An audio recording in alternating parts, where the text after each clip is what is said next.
দেখতে তো লোকটা জুতা পরে আছে, জিন্স পরে আছে, জ্যাকেট পরে আছে, দেখতেও খুব মানে একদম সুন্দর। অবিন্দার কাছে যাওয়া যায়। তো অবিন্দার কাছে যখন গেলাম, আমি দৌড়ে গেছিলাম, আমি হাঁপাচ্ছি। তো অবিন্দা আমাকে বললো, এই কি হয়েছে বল। তো বললো, আগে মাধ্যমিক দিয়েছি, আগে কি করবো। তো অবিন্দা আমাকে একটা কথা বললো যে, এই তোর ম্যাথসটা উইক না? না আমি বললো, তুই কি করবি? আমি বলছি, আগে সায়েন্সটা ভেবেছি নাকি। তো অবিন্দা বললো, তোর দ্বারা সায়েন্স হবে না। আর আমার মনে খুব দুঃখ লাগলো, বললো এটা কিরকম ভগবান প্রথমেই বলে দিচ্ছে তোর দ্বারা এটা হবে না, ওটা হবে না। তো অবিন্দা আমাকে একটা কথা বললো যে, এই তোর ম্যাথসটা উইক না? তো আমি ভগবান বিশ্বাসী ছিলাম না, কিন্তু অ্যাথিস্ট ছিলাম। কিন্তু সেদিন আমার মনে হলো যে অবিন্দাটা কি ভাই, তিনি কিভাবে জানলো? তিনি বললো, এই তোর ম্যাথসটা উইক না? লাগবে। তো বললো, তুই কমার্স না আর্টস নিয়ে পড়, যা। তারপর আবার ডাকলেন, বললো, এই শুন, তুই আমার জন্য একটা কাজ করতে পারবি? আমি বলছি, আগে।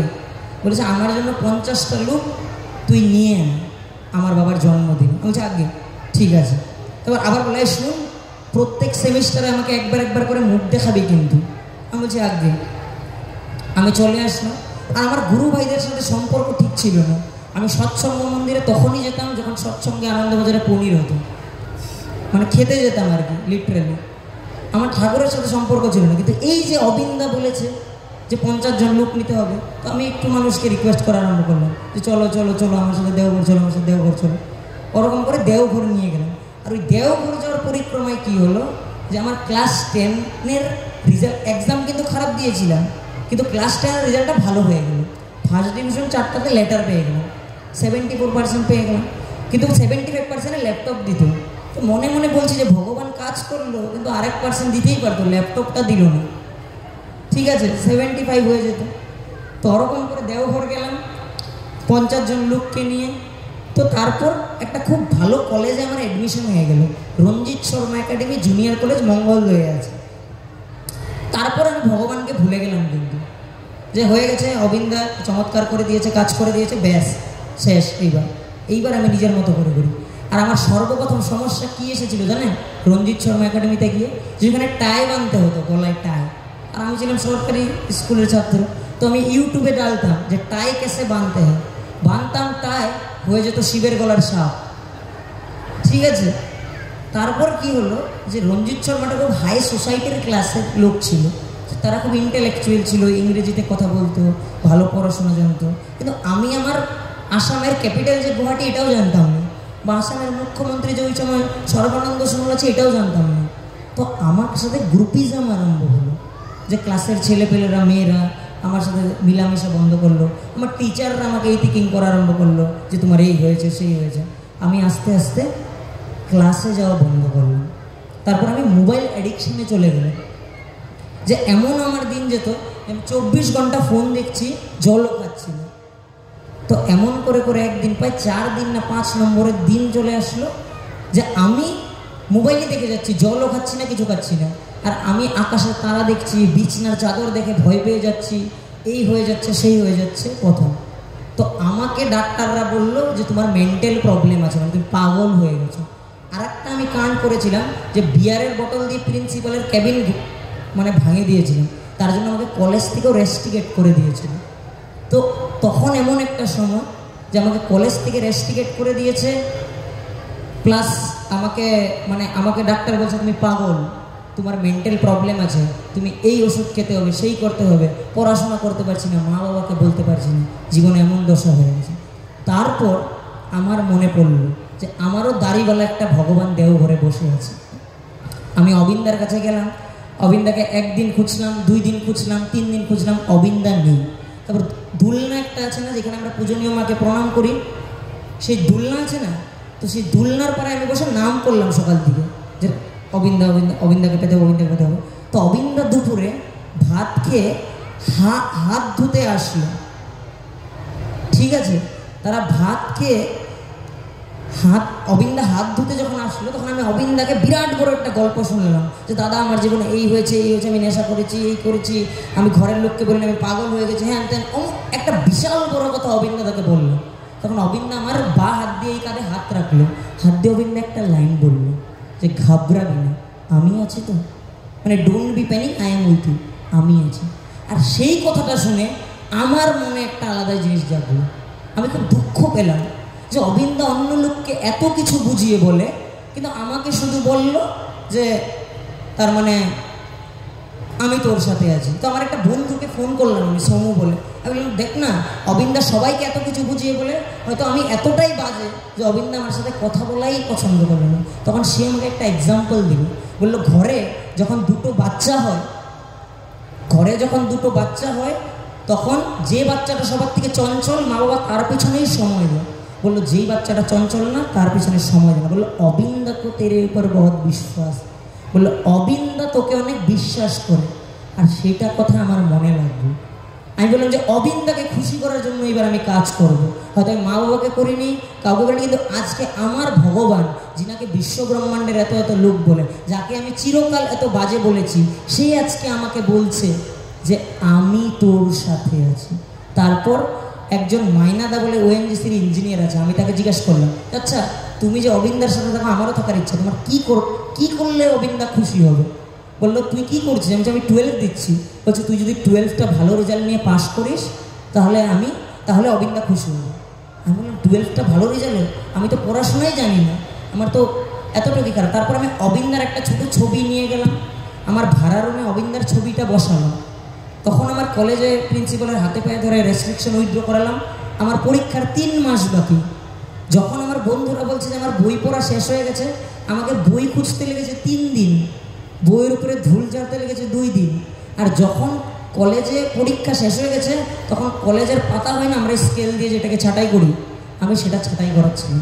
তখন আমি জীবনে প্রথম অবিন্দাকে দেখলাম আর পড়তে আরম্ভ করলাম। ডাক্তার আমাকে আর একটা কথা বলেছিল যে 24 ঘন্টা কেউ যদি মদ খায়, সে যদি তুরন্ত মদটা ছেড়ে দেয় তাহলে সে শরীরে থাকতে পারে না। বলেছিল তুমি মোবাইল দেখাটা আস্তে আস্তে আস্তে আস্তে কমাবে।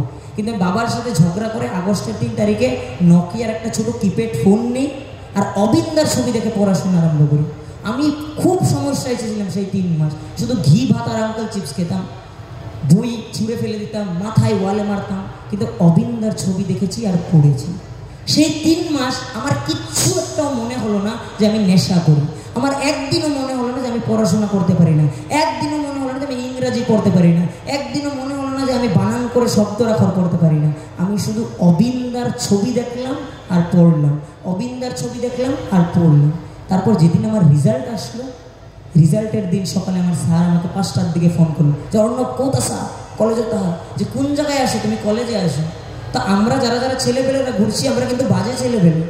অবিন্দা ধুতি পাঞ্জাবি দিয়েছে বলে আমরা ভালো, আমরা দেরি অবধি ঘুমাই, সকালে প্রার্থনায় উঠতে পারি না, হয়তো কেউ গাড়ি চালায়, রাত্রে কলেজের কাজ করে, অফিসের কাজ করে। অনেকগুলো মন্দিরে দেখবেন আমরা প্রার্থনা হয়তো কেউ করেছে কেউ করে না, আমরা কিন্তু বাজে ছেলে। তারপর তারপর সেই টিচারটা আমাকে বললো, আমি বললাম স্যার এত তাড়াতাড়ি কেন ফোন করেছেন, 9টার দিকে রেজাল্ট দেবে, তো ফোনটা রাখুন এখন। বলেছে না না না না না তুমি তাড়াতাড়ি চলে আসো। আমি বলছি কেন? বলেছে আসামে রেজাল্ট বেরিয়ে গেছে, বলেছে তুমি 7 নম্বরে র্যাঙ্ক পেয়েছো, বলেছে পুরো আসামের ভিতরে তুমি 7 নম্বর র্যাঙ্ক পেয়েছো, আর পলিটিক্যাল সায়েন্স এবং এডুকেশনে তুমি 99, অর্থাৎ সাবজেক্ট টপার হয়েছে। তো এটা হচ্ছে আমার জীবনে আমার অবিন্দ, যে আমি নালায় পড়েছিলাম, নালায়, কিন্তু আমাকে নর্দমার থেকে তিনি আজকে ধুতি পাঞ্জাবি পরে আপনার সাথে দাঁড়িয়ে আছে। জীবনে সবার নেশা দরকার। আমি বলছি না আপনাকে আমি তখন নেশা করতাম, আমি এখনো নেশা করি, কিন্তু আগে নেশাটা ছিল মদ ভাঙ বিড়ি সিগারেট গাঁজার, কিন্তু এখন নেশা হয়েছে পরম পূজ্য শ্রী শ্রী অবিন্দাদার প্রেমের। তাই 125টা ছেলে, হাজার হাজার ছেলে আজকে ঘর বাড়ি দুয়ার ছেড়ে তিনাকে খুশি করার জন্য ঘুরছে। আর তিনি হচ্ছেন আমার জীবনে আমার অবিন্দা, যে যিনি আমার জীবন পরিবর্তন করেন। এমন করে তিনি আপনাদের সবার জীবন পরিবর্তন করতে চেষ্টা করছেন। পূজ্যবাদ দাদা বলেছিল যে তোরা অনেক ভাগ্যবান যে তোরা অবিনের যুগে জন্মগ্রহণ করেছিস। বলেছিল তোরা অনেক ভাগ্যবান যে তোরা অবিনের যুগে জন্মগ্রহণ করেছিলি, অর্থাৎ ঠাকুরের পঞ্চম পুরুষ। ঠাকুর বলেছিলেন যে আমি আমার পঞ্চ অবতারে পূর্ণ শক্তি নিয়ে আসবো, আর সেই পূর্ণ শক্তি নিয়েই তিনি এসেছেন। কারণ এই বিশ্বে ব্রহ্মাণ্ডে ইতিহাসে এরকম 25 বছরের কোনো যুবক নেই যাকে আসনে বসিয়ে লক্ষ লক্ষ ভক্তরা তাকে প্রার্থনা করে, আর এই প্রার্থনা তিনি শুনেন, কারণ তিনি পুরুষোত্তম। তিনি প্রতীক গুরু, তিনি আমাদের ভাবী আচার্য। আজকে যেরকম বরদা ছিলেন, পূজ্যপাদ দাদা ছিলেন, আচার্য ছিলেন, অবিন্দা ছিলেন, এরকম অবিন্দার বড় ছেলে হবে, এরপরে অবিন্দার সবার থেকে বড় নাতি হবে। এটাই আচার্য পরম্পরা, এটাতেই আমাদের থাকতে হবে। এটা ছাড়া কিন্তু আমাদের গতি নেই। পূজ্যপাদ দাদা বলেছিল এই জিনিসটা, এখানে যারা যারা আছে তারা আমরা জানি। বলেছিল আমার দাদু শ্রী শ্রী ঠাকুর, তিনি এমন একটা মহাপুরুষ, যে মহাপুরুষ বিনা অস্ত্র নিয়ে এসে সমগ্র পৃথিবীকে প্রেমে রটিয়ে দিলেন। বললেন তিনি এমন একজন মহাপুরুষ যার কোনো অস্ত্র ছিল না, কিন্তু বিনা অস্ত্র তিনি পৃথিবীকে নাড়িয়ে দিয়েছেন। তারপর বলল যে আমার বাবা আমার দাদুর থেকেও কিন্তু একটু একটু মানে বেশি শক্তি রাখত বা বেশি কার্য করার ক্ষমতা রাখত। বলেছে আমি তারই নাতি, আমিও আমার দাদু আর বাবার থেকে একটু কাজের বেশি মানে চেষ্টা করি। বলছে বাবাই হলেন ভাগ সিদ্ধ পুরুষ।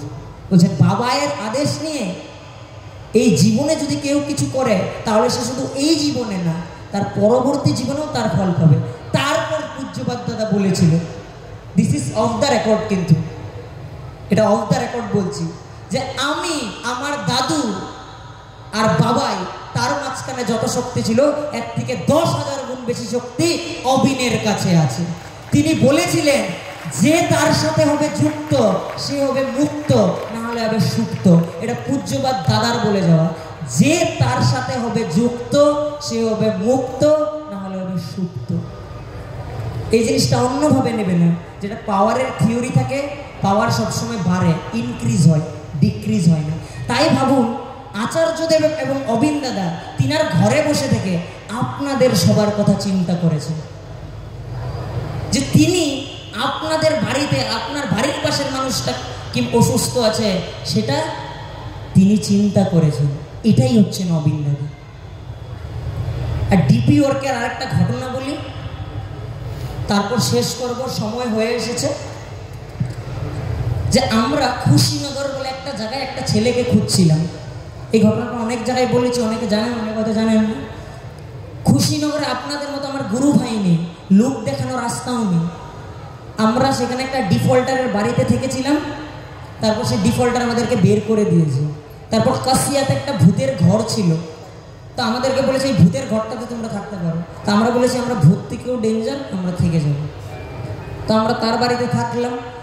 দুটো ছেলেকে আমরা খুঁজতে গেছি 150 কিলোমিটার, 150 কিলোমিটার ছেলেটাকে আমরা খুঁজতে গেছি। তারপর খুঁজতে যাওয়ার পরে সেই ছেলেটাকে আমরা পেলাম না। না পাওয়ার পর আমাদের সাথে শুভজিৎ দা এখানে বসে আছে, বললো এই একটা বাড়িতে আমাদের আসামিজ গামছা রাখা আছে চেয়ার। বললো চল তো আসামিজ গামছা কোথা থেকে পেয়েছে গিয়ে খুঁজি। তো গিয়ে বললাম যে তোমরা কি আসামের? বললো না না। বললো তাহলে আসামিজ গামছাটা কোথায় পেলে? বললো না আমার দাদা আসামে থাকে, আমার ভাই আসামে থাকে। তো বললো আপনারা কোথা থেকে গেছেন? আমি সৎসঙ্গ দেবো। কেন? বলছি আমাদের একটা লোককে খুঁজছে। বলছি কেউ হারিয়ে গেছে বা কেউ রিলেটিভ আছে? বলছি না না। আপনি চিনেন? আমি যে চিনি না, শুধু অবিন্দার আচার্যদেব বলেছেন। ঠাকুর বলেছিলেন না একটা মানুষের জন্য একটা সাম্রাজ্য ত্যাগ করতে পারবো, যেরকম অবিন্দা আমাদেরকে বলেছিলেন সবাইকে খুঁজতে হবে, কাউকে ছাড়া যাবে না। তাই তিনি গেলেন, আমরা গেলাম। তারপর তাকে লিস্টটা দেখালাম যে এই লিস্টটা কে। তা বললো যারা এই লিস্টে থাকা ছেলেটা। বলছে এই লিস্টে থাকা ছেলেটা। বলছে এ তো আমার দাদা। আমি বলছি তোমার দাদা? যে সে গামছা দেখে আমরা তাকে পেয়ে গেলাম। বললো দাদা ঠাকুরের দীক্ষা নিয়েছে? বলছে না সৎসঙ্গ। আমি বলছি কোনো ওরা কিছু জানেই নেই অর্গানাইজেশনের বিষয়ে। তো বললো হয়তো অনেক আগে কোনো একটা এরকম কোনো বান্ধবর সাথে গেছিল। তো সে আমাদেরই গুয়াহাটির একটা আইআইটিতে পড়াশোনা করে, আইআইটি গুয়াহাটিতে। তো সেখানে আমার যে চেনা জানা ছিল, আমি তাদেরকে নাম্বারটা পাঠালাম যে আপনি একটু এই জায়গাটা এই ছেলেটাকে খুঁজেন না। তো সে বললো ঠিক আছে অর্ণব, আজকে আমার মিটিং আছে, আমি কালকে খুঁজবো। তো সে যখন প্রার্থনা করছে, প্রার্থনার পরে বসে যখন নাম করছে, নাম করতে দেখছে যে অবিন্দার ছবিটা যেন একটু দুঃখর মতো হয়ে গেছে। যে অবিন্দার ছবির দিকে তিনি তাকিয়ে তার মনে হচ্ছে যে একটু দুঃখ তার মনে হচ্ছে, মনে দুঃখ। তো ভাবলো যে ওরা তো ডিপি ওয়ার্ক করছে, আমি তো কিছু করিনি, তো আমি একটু বেরিয়ে যাই ছেলেটাকে খুঁজতে। 8টার দিকে মিটিং ছিল, তখন 7টা বেজে গেছিলো। তো তার ডিপার্টমেন্টে গেল, ডিপার্টমেন্টের টিচাররা বললো ছেলেটা তো 2-3 দিন থেকে আসেই না। তারপর তার হস্টেলে গেল, হস্টেলে বেসে বললে 3-4 দিন থেকে খাবার খাইনি, 4 নম্বর তলায় থাকে। তারপর তিনি দেখলো যে তার মিটিংয়ের সময় হয়ে গেছে, বললো ঠিক আছে কালকে খুঁজবো। আবার যখন তিনি ঘুরে গেল, তার মাথায় আবার এই অবিন্দার ছবিটা মনে পড়ছে। অবিন্দার ছবিটা যেন, অবিন্দা যেন মুখ দুঃখী করে বসে আছে। আবার তিনি ঘুরে গেলেন, ঘুরে যাওয়ার পর 3টা সিঁড়ি ওঠার পর দেখলো মিটিংয়ের ফোন এসে গেছে। আবার নিচে নামতে চেষ্টা করে দেখলো অবিন্দার ছবিটা। তো ভাবলো যে যা, মিটিং গেলে যাক, অবিন্দার ছবিটা তো মাথায় আসছে, যাই। তো সেই ছেলেটা মানে তিনি যখন সেই ছেলেটার হস্টেলে গেল, হস্টেলটা নক নক করছিল, খুলো খুলো খুলো খুলো, কিন্তু ছেলেটা খুলেনি। তারপর তার মাথায় হঠাৎ কি আসলো, 4-5 জন ছেলে মিলে কি বললো দরজাটা খুল, দরজাটা ভাঙ। তো তারা 4-5 জন মিলে দরজাটা খুলে ঢুকে গেল। আর দরজাটা খুলে দেখছে যে তার রুমের আলোটা নিবানো, একটা টেবিল আছে, একটা বিছনা আছে, আর সেই বিছনার পরে একটা চেয়ার রাখা আছে। আর সেই চেয়ারের পরে সে দাঁড়িয়ে জাস্ট দড়িটা গলায় নিয়েছে, মানে দড়িটা জাস্ট তিনি গলায় দেবেন, ওই সময় তিনারা সবাই মিলে দরজা খুলে তার ঘরে ঢুকে যায়। তো সেই ছেলেটা কিন্তু দীক্ষা নেওয়ার পরে জানতোই না যে আমি দীক্ষা নিয়েছি বলে। কোথায় খুশিনগর, কোথায় দেওঘর, আর কোথায় আসাম, কিন্তু এই 3 জনের একই কানেকশন, এটা হচ্ছে দীক্ষাপত্রের কাজ। অবিন্দা বলেছেন অনেক লোক নিজের বাড়ির দরজা খুলে অপেক্ষা করছে, আপনি আর আমি না আসার জন্য তারা ঠাকুরের কাছে আসতে পারছে না। তাই প্রত্যেক জনে দীক্ষাপত্রের কাজে বেরোবে। সবাইকে বলা হয়ে গেছে দীক্ষাপত্রের কাজ কীভাবে করতে হয়, কেন করবেন, আপনারা সবাই জানেন। প্রত্যেকেই দীক্ষাপত্রের কাজে বেরোবেন, কাউকে ছাড়বেন না, সস্তানি গুরু ভাই এরকম বলে না। এবং আরেকটা জিনিস দেখেন, দেওঘরে 100তম উৎসবে গেছিলেন, অবিন্দা আমাকে কোথায় ডিউটি দিয়েছিল জানেন? 100তমতে এয়ারপোর্টে। তো আমার মনে খুব দুঃখ হলো যে উৎসব হচ্ছে সৎসঙ্গ দেওঘরে, আর আমি এয়ারপোর্টে। আমাকে তো প্রথম বলেছিল 3 দিন এয়ারপোর্টেই থাকতে হবে। তো আমার মন খুব খারাপ যে উৎসবই পাবো না, এটি গান গাবে, এই হবে সেই হবে, ড্রোন হবে, আমি কিছুই পাবো না। তো অবিন্দা তখন একটা কথা বলেছিল যে অর্ণব, 1 লাখ মানুষকে উৎসব দেখাতে হলে 1600টা মানুষকে নিজের জায়গায় দাঁড়িয়ে থাকতে হবে। তো এই যে 1600 ছেলে কিন্তু উৎসব দেখেনি, তারা হোটেলেই পড়েছিল, রেলওয়ে স্টেশনে পড়েছিল। তো সেই 1600টা ছেলে স্যাক্রিফাইস করেছে বলে আপনারা সবাই উৎসব দেখতে পেরেছেন।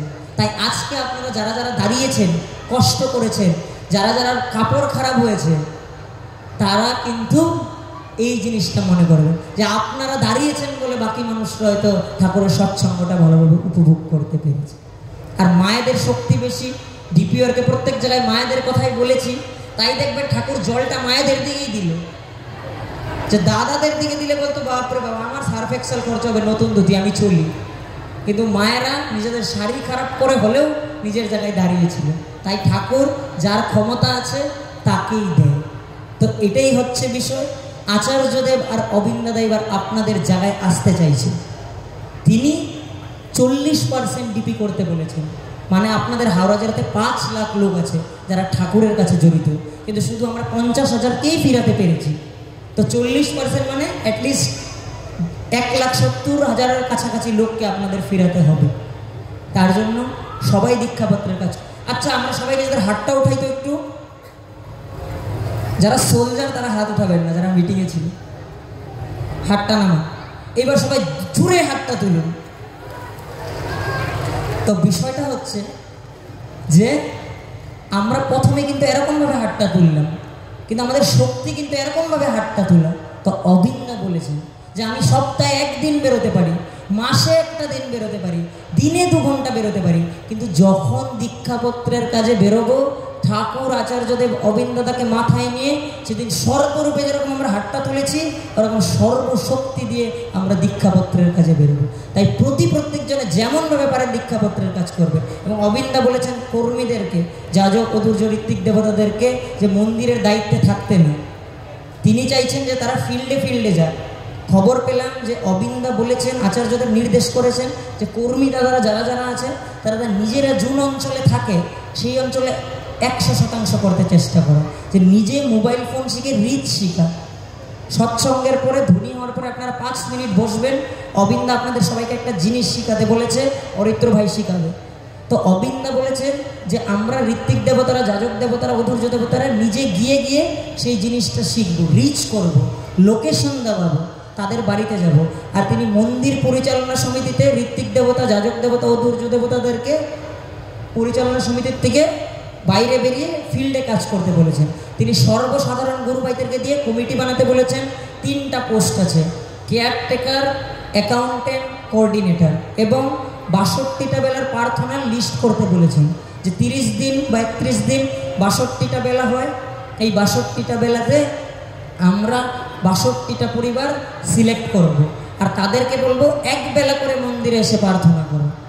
আর আমরা যারা যারা এখানে কারা কারা হারমোনিয়াম বাজিয়ে প্রার্থনা করতে জানি, হ্যাঁ, আপনাদের দায়িত্বটা হলো যে 62টা পরিবারকে নিজেদের অঞ্চলে হারমোনিয়াম বাজিয়ে প্রার্থনা করা শেখাবেন। যাদের হারমোনিয়াম নেই, মোবাইল ফোনে হারমোনিয়ামের অ্যাপ ডাউনলোড করে দেবেন, এবং যাদের হারমোনিয়ামও নেই, মোবাইল ফোনও নেই, তারা নিজের বাড়িতে এসে বা মন্দিরে এসে মন্দিরের হারমোনিয়ামটাকে নিজের বলে ভেবে আমরা করব। তো এই জিনিসটা আপনারা করে নেবেন, আর সবাই দীক্ষাপত্রের ভালো করে কাজ করবেন। আর আমাদের ছেলেদের জন্য বলি, একটা সুখবর আছে, সুখবরটা দিতে হলে, ঠিক আছে, যে দীক্ষাপত্রের কাজের জন্য আমাদের ছেলেপেলেদের গাড়ির অসুবিধা হচ্ছিল। তো আমাদের মাঝখানে দীপদা বসে আছে। দীপদা আমাদের দীক্ষাপত্রের ছেলেপেলেদেরকে বলেছে যে তিনি একটা 7 সিটার গাড়ি আমাদের দীক্ষাপত্রের ছেলেপেলেদেরকে দেবে।